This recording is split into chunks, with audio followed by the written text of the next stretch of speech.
नमस्कार मित्रांनो, फिजिक्स अकॅडमीमध्ये आपल्या सर्वांचं खूप खूप स्वागत आहे. तर आज आपला आहे दिवस दुसरा. आपण या ठिकाणी CET PYQ सिरीज आपल्याला सुरू केलेली आहे. शॉर्टमध्ये आपली सिरीज चालूच आहे. कंटिन्युअसली तुम्हाला रोज PYQs मिळतायच. याच्यामध्ये आपण काय केलेलं होतं, तुमची एक्झाम डिसेंबरला आहे, त्यासाठी आपण एक कंटिन्युअसली 10 ते 20 क्वेश्चन डेली आपण टाकणार, म्हणजे तुम्हाला हे मिळवून देणार, तुमची प्रिपरेशन चांगली व्हावी यासाठी ती सिरीज आपण सुरू केली. आजच्या लेक्चरला आज आपण 15 क्वेश्चन बघतोय. काल आपण 10 क्वेश्चन बघितलेले होते, आज आपण 15 क्वेश्चन बघतोय. तर आज आहे आपला डे 2. बघूया, प्रश्न सुरुवात करूया. सगळ्यात अगोदर लेक्चरला लाईक करा, शेअर करा, सबस्क्राईब करा आणि शेवटपर्यंत बघा. नक्की तुम्हाला हे युजफुल होईल. काही डाऊट असतील तर तुम्ही याचा कमेंट बॉक्समध्ये कमेंटसुद्धा करू शकता. तसेच तुमच्या ज्या मित्रांना फिजिक्स अवघड वाटतो त्यांना इझी करण्यासाठी आपल्या चॅनलशी कनेक्ट करून द्या. ओके, सुरुवात करूया. या ठिकाणी आज आहे आपला हा पहिला प्रश्न. फर्स्ट क्वेश्चन काय दिलेला आहे? क्वेश्चन आहे इंटरनल एनर्जीवरती. Internal energy of a system is, त्यांनी विचारले सिस्टीमची इंटरनल एनर्जी, त्याच्या रिगार्डिंग काहीतरी विचारलेलं आहे. बघूया. Due to molecular motion alone, ती मॉलिक्युलर मोशनमुळे असते. म्हणजे जे मॉलिक्युल तुमच्या सिस्टीममध्ये असे रँडमली कंटिन्युअसली मोशन करतात त्याला त्याच्यामुळे असते. दुसरा दिलेला आहे due to molecular configuration alone, तो मॉलिक्युल कोणत्या स्टेटला आहे, ग्राउंड स्टेटला आहे, एक्साइटेड स्टेटला आहे, जसं की तो कॉन्ट्रॅक्टेड आहे किंवा एक्सपांड झालेला आहे त्याच्यावरती. पहिलं जर अलोन म्हणजे फक्त या गोष्टीवर डिपेंडंट नसेल, तो मॉलिक्युलर मोशन आणि कॉन्फिगरेशन दोघांवरती पण डिपेंडंट आहे. का तर मॉलिक्युल जर एक्सपांडेड असेल तर इंटरनल एनर्जी जास्त असेल, कॉन्ट्रॅक्टेड असेल तर इंटरनल एनर्जी कमी असेल. दुसरी गोष्ट एक्सपांडेड असेल तेव्हाच तर तो मॉलिक्युलर मोशन करणार आहे, मग दोन्ही पण गोष्टीवरती डिपेंडंट असेल. सी आहे due to both molecular motion and configuration. हा पर्याय आपला बरोबर आहे. पर्याय क्रमांक सी आपलं योग्य उत्तर आहे. तरी पण आपण फोर्थ बघूया. नायदर नॉर आलेला आहे, हा होतच नाही. पर्याय सीच आपला बरोबर आहे. पुढचा प्रश्न बघूया. या ठिकाणी when energy is transferred from a system to its surrounding, त्यांनी सांगितलेलं आहे जेव्हा आपली एनर्जी सिस्टीमकडून सराउंडिंगला ट्रान्सफर केली जाईल त्यावेळी काय होतं. बघूया. या ठिकाणी आपण पर्याय ए आहे system loses and surrounding gains the same amount of energy. हा पर्याय बरोबर आहे. बरोबरच आहे की सिस्टीम ही लूज करेल एनर्जी, त्यानं बाहेर सोडलेली आहे, आणि सराउंडिंग ही गेन करेल. सराउंडिंग आपली ती एनर्जी ॲब्सॉर्ब करून घेईल. केवढी? जेवढी सिस्टीमनं सोडलेली आहे तेवढी. ओके, फोर्थ बघूया. सेकंड बघूया आपण. या ठिकाणी सराउंडिंग लूजेस होत नाहीये. सी आहे system loses more energy than energy gained by the surrounding. आता पहिली गोष्ट की सिस्टीमच्या चारही साईडला सराउंडिंग आहे, मग सिस्टीमनं लूज केलेली सगळी एनर्जी जाणार कुठे? तर सराउंडिंगलाच. मग मोर एनर्जी रिलीज कुठनं करणार आहे आणखीन? तर हा पण आपला पर्याय होत नाहीये. डी जर बघितला, surrounding gains more energy than the system lost. आता लॉस्ट करतंय कोणतर सिस्टीम, मग आणखीन मोर एनर्जी सराउंडिंगला येणार आहे कुठूनच येऊ शकत नाही. मग हा पण आपला पर्याय होत नाहीये. पर्याय एच आपला बरोबर आहे. पुढचा क्वेश्चन बघूया. या ठिकाणी क्वेश्चन थोडासा शिफ्ट करूया. दिसतोय? ओके, काय दिलेलं आहे? If system undergoes contraction of volume, त्यांनी सांगितलेलं आहे की सिस्टीमचा व्हॉल्यूम हा कमी झालेला आहे. Then the work done by the system will be, त्यानंतर सिस्टीममध्ये काय आणि कसं वर्क डन होईल. आता व्हॉल्यूम जर कमी झालेलं जर वर्क डन कसं असतंय बाळांनो? निगेटिव्ह वर्क असते. आहे एवढा असेल तर 0 असते, वाढला तर पॉझिटिव्ह असते. मग काय असेल आपलं? Negative work. Option number c is correct. त्याच्या पुढचा बघूया. 14 नंबरचा क्वेश्चन आहे. When a system changes from one to another state, सिस्टीमनं स्टेट चेंज केलेली आहे one to another. Okay, the value of work done, त्यांनी विचारलेलं आहे की वर्क डनची व्हॅल्यू कशावर असेल. आता पहिली गोष्ट सिस्टीमनं चेंज केलेली आहे पहिल्या स्टेटमधून अनादर स्टेटला, परंतु ती कशी गेलेली आहे, काय गेलेलं आहे हे आपल्याला दिलेलं नाही आहे. म्हणजे ही गोष्ट वर्क डन असेल ती डिपेंड ऑन पाथ असेल, पाथवरती डिपेंडंट असेल. हे बघूया. डिपेंड्स ऑन द फोर्स आपण इथं बघतच नाही आहे. दुसरी गोष्ट depends on the nature of the material present in the system, म्हणजे सिस्टीममध्ये जे कोणतं मटेरियल आहे त्याच्यावरती डिपेंडंट असेल. पहिली गोष्ट त्याच्यावरती डिपेंडंट नाही, त्यांनी आपल्याला पूर्ण स्टेट चेंज करून दिलेली आहे. ओके, म्हणजे हा पण होत नाहीये. सी आहे does not depend on path, हा होत नाहीये. आणि डी आहे डिपेंड्स ऑन पाथ, हा आहे आपला बरोबर. Option number D is correct. Okay, next question बघूया. याच्यामध्ये आपण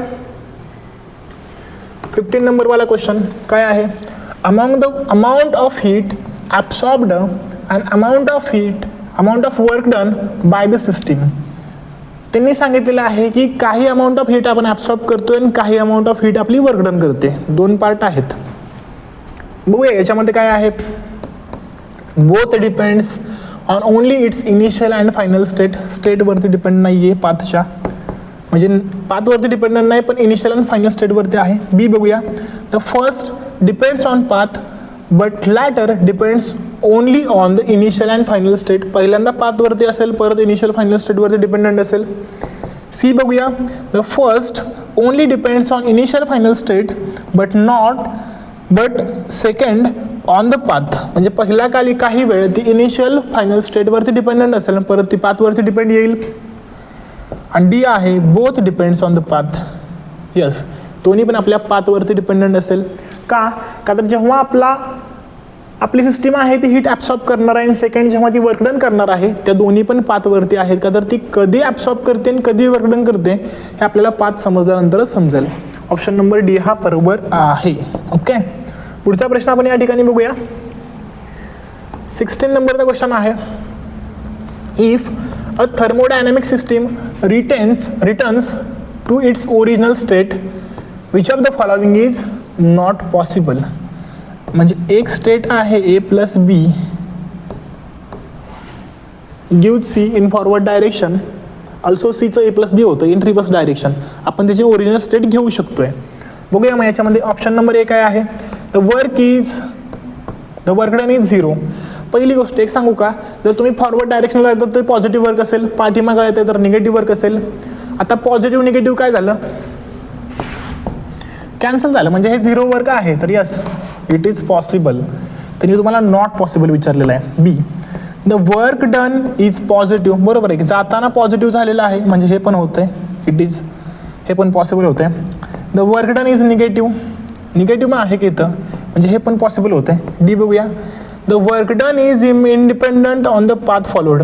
असं कसं होईल, जर ते इंडिपेंडंट आहे तर ते पॉझिटिव्ह निगेटिव्ह वर्क झालंच नाही पाहिजे, म्हणजे हा ऑप्शन आपला नॉट पॉसिबल आहे आणि या ठिकाणी हा आपला बरोबर पर्याय आहे. ओके, 17 नंबरचा क्वेश्चन या ठिकाणी बघूया. थोडा शिफ्ट करावं लागेल, दिसतोय. ओके, तर प्रश्न बघूया. When there is exchange of energy but not matter in the system. त्यांनी सांगितलेलं आहे की एनर्जी मॅटर या दोन केसमध्ये एनर्जी एक्सचेंज होते, मॅटर होत नाही आहे. पहिली तर गोष्ट, सपोज आपण एक सिस्टीम घेतलेली आहे, त्याला अशा प्रकारे क्लोज केलेली आहे, याच्या आतमध्ये काहीतरी आहे. ओके, हा आहे मॅटर एक्सचेंज होत नाही, पण एनर्जी या ठिकाणी तुम्हाला हीट एनर्जी एक्सचेंज झालेली बघायला मिळते. कोणती आहे, क्लोज्ड सिस्टीम आहे बाळांनो. कोणती आहे, क्लोज्ड. कुठं आहे पर्याय, option number B, closed system. Option number B is correct. Okay, त्याच्या पुढं हा जर बघितला प्रश्न लेंदी आहे, घाबरू नका याला. काय दिलं प्रश्न, a system is said to be open system. त्यांनी विचारलेलं आहे की आपण सिस्टीमला ओपन सिस्टीम म्हणतो. कधी म्हणतो रे बाळांनो, जेव्हा आपल्या सिस्टीममध्ये एनर्जी आणि मॅटर दोन्ही पण एक्सचेंज होत आहे त्यावेळी आपण सिस्टीमला काय म्हणतो, ओपन सिस्टीम. बघूया याच्यामध्ये मग एक्सचेंज एनर्जी बट नॉट होत नाहीये, नॉटचा नाहीच नको आहे आपल्याला. काय exchange matter with it surrounding but not, हे पण होत नाहीये. अरे आहे का नाही पर्याय, exchange both energy and matter with it surrounding. Energy matter दोन्ही पण होत आहे. Option number D is correct. D आपला पर्याय बरोबर आहे. ओके, त्याच्यानंतर पुढचा क्वेश्चन जर बघितला, 19 नंबरचा क्वेश्चन आहे.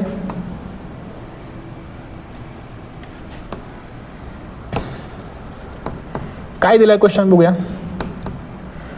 The first law of thermodynamics is a special case of.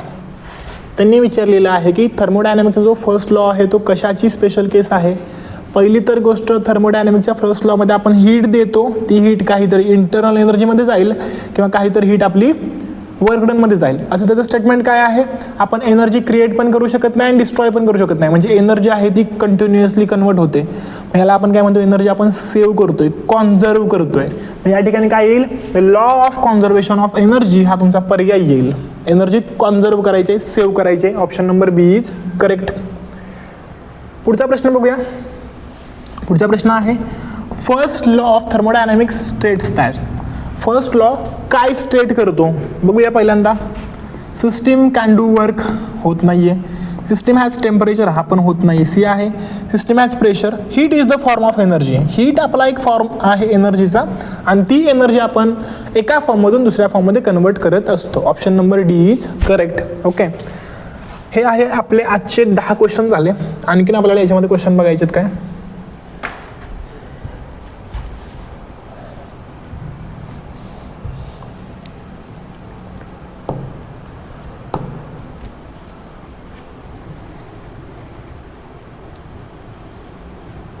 Okay, इथे आहेत आपले हे आजचे क्वेश्चन. इथून सुरुवात करूया. ओके, काय दिलेला आहे प्रश्न. 11वा प्रश्न आहे आपला हा. Which of the following is an example of first law of thermodynamics. त्यांनी काय तुम्हाला एक्झाम्पल दिलेले आहेत आणि त्याच्यापैकी फर्स्ट लॉचं एक्झाम्पल कोणतं आहे हे आपल्याला बघायचं आहे. बघूया. द स्पेसिफिक हीट आणि फर्स्ट लॉचा काहीही विचार येत नाही. ओके, आता स्पेसिफिक आणि फर्स्ट लॉचा काही विचार येत नाही तरी पण वाचूया. Of an object explains how easily it changes temperature होत नाहीये. ओके, बी आहे while melting and ice cube remains at the same temperature. त्यांनी सांगितलेलं आहे की आईस क्यूब मेल्ट केला, तो सॉलिडचा लिक्विड झाला आणि त्याचं टेम्परेचर सेम आहे. हा पण नाही डिफाईन करत फर्स्ट लॉ. सेकंड बघूया. पहिली गोष्ट, फर्स्ट लॉ बघत असताना तुम्हाला त्याच्यामध्ये हीट पाहिजे, काहीतरी वर्कडन झालं पाहिजे, इंटरनल एनर्जी पण पाहिजे. 3 गोष्टी झाल्या पाहिजेत. ओके, सी आहे when a refrigerator is unplugged. रेफ्रिजरेटरचा आपण ऑफ केला किंवा अनप्लग केला, everything inside of it returns to room temperature after some time. हा पण होत नाहीये. 3 कंपोनंट नाही आहे त्याच्यामध्ये. डी बघूया. After falling down the hill वरून खाली येतोय काहीतरी, म्हणजे वर्कडन होतंय हे.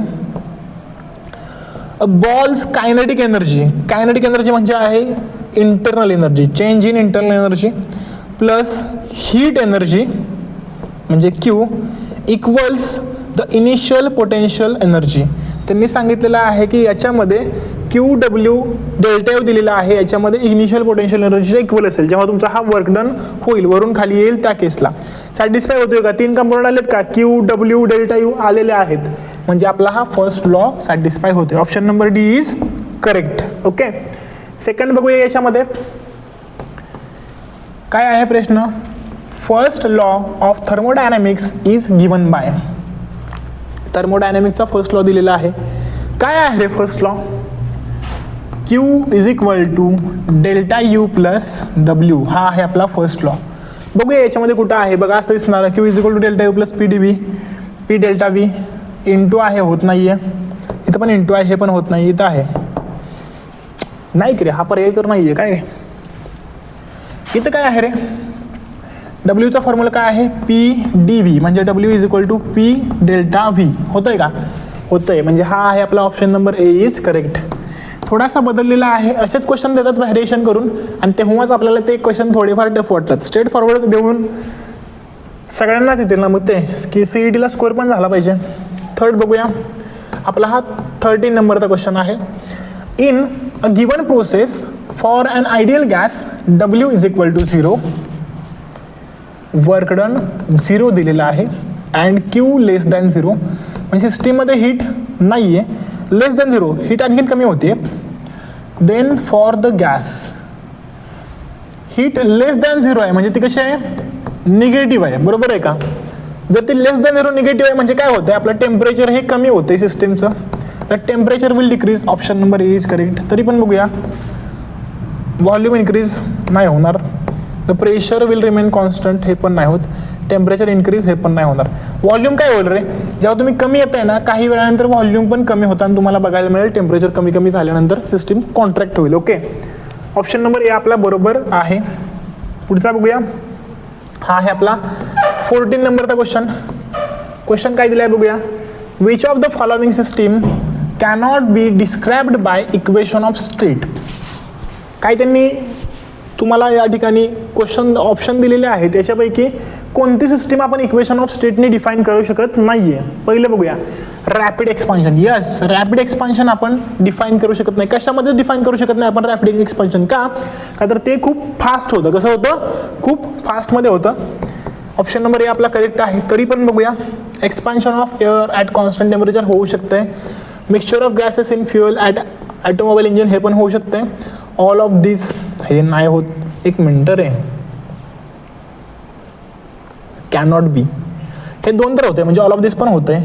रॅपिड एक्सपान्शन आपण डिफाईन करू शकत नाही. ऑप्शन नंबर ए करेक्ट आहे. तरी पण याच्याबद्दल थोडीशी आशंका आहे, पण करेक्टली हाच आहे रॅपिड एक्सपान्शन. पुढचा बघूया. When pressure throughout the system and between the system and its surrounding is same. त्यांनी सांगितलं की प्रेशर हे कॉन्स्टंट आहे. कसं आहे, the system is set to be. एक लक्षात घ्या, पहिला प्रश्न बघूया. पहिला थर्मल इक्विलिब्रियम, दुसरा आहे थर्मोडायनॅमिक. हा तर होत नाही. थर्मलमध्ये काय असतं रे, टेम्परेचर कॉन्स्टंट असते. ओके, थर्मोडायनॅमिक नाही होत. मेकॅनिकलमध्ये काय असते, प्रेशर कॉन्स्टंट असते. Option C is correct. केमिकलमध्ये काय असते, केमिकल कंपोजिशन इक्वल असते. म्हणजे ऑप्शन नंबर सी आपला या ठिकाणी बरोबर आहे. हा होता आपला 15 नंबरचा क्वेश्चन. एवढे होते आजच्या लेक्चरचे आपले 15 क्वेश्चन. तर तुम्ही याच्यामध्ये व्यवस्थित बघितलं, आजचे 15 क्वेश्चन आपण तुमचे कव्हर केलेले आहेत. नेक्स्ट लेक्चरला आपला प्रयत्न असेल 20 द्यायचा. जर 20 नाही झाले तर 15 तरी तुम्हाला 100% मिळतील. हे क्वेश्चन होते आजचे आपले थर्मोडायनॅमिक्स चॅप्टरमधून. पुढच्या पण लेक्चरला थर्मोडायनॅमिक्स असेल. जोपर्यंत थर्मो पूर्ण होत नाही तोपर्यंत आपण याचे तुमचे नेक्स्ट 4-5 लेक्चरमध्ये सगळे कव्हर करून टाकूया, जेणेकरून एक्झामला तुम्ही एवढे 4 लेक्चर केले की तुम्हाला बाकी काहीही करायची गरज नसेल. पूर्ण सगळे क्वेश्चन असतील बेसिकपासून ॲडव्हान्सपर्यंत. त्यामुळे लेक्चरसोबत कनेक्टेड राहा. ऑल्सो आणखीन तुमच्या फ्रेंड्सना जे 12थमध्ये असतील, 11थमध्ये असतील, त्यांना पण जास्तीत जास्त लोकांपर्यंत हे शेअर करा. ओके, मी भेटूया नेक्स्ट लेक्चरमध्ये. Thank you so much.